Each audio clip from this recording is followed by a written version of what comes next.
ঠাকুরমা স্বামীজির চরণে আমার অন্তরের প্রণাম জানিয়ে আরেকটা নতুন ভিডিও শুরু করছি। May holy mother sanction a very happy healthy and prosperous life for all the children. Subject verb এগ্রিমেন্টটা নিয়ে আমরা আরও দুটো পয়েন্ট আজকে ডিসকাস করব।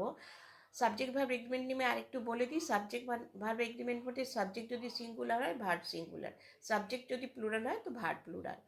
আচ্ছা, আমরা দুটো রুল বলেছি আগের দিন, আজকে আরও দুটো রুল বলছি, যেটা হচ্ছে যে যদি সাবজেক্ট অ্যান্ড ভার্বের মাঝখানে conjunction like as well as, along with, together with, including, accompanied by, এই ধরনের কনজাংশনগুলো আসে, ভার্ব কিন্তু সবসময় এগ্রি করবে ফার্স্ট সাবজেক্টকে। ফার্স্ট সাবজেক্ট যদি সিঙ্গুলার হয় তো ভার্ব সিঙ্গুলার, ফার্স্ট সাবজেক্ট যদি প্লুরাল হয় তো ভার্ব হবে প্লুরাল। ঠিক আছে? যেরকম ধরো Ramu along with his friends is swimming in the pool. Teachers, along with their students, are playing in the field.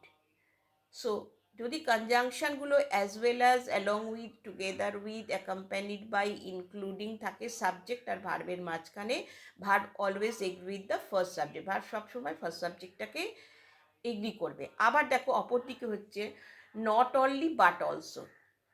যদি এই ধরনের দুটো কনজাংশন দিয়ে আমরা সেন্টেন্স যোগ করি তো ভার্ব কিন্তু always agree with the second subject, closest subject.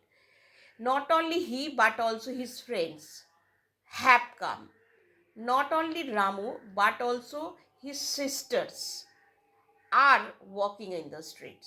So দুটো কন্ট্রাডিক্টরি রুলস আমরা আজকে শিখলাম। এই দুটোকে ভালো করে বোঝো, যদি অসুবিধা হয় আমাকে জানাবে, আর প্লিজ শেয়ার করো মাই ভিডিও।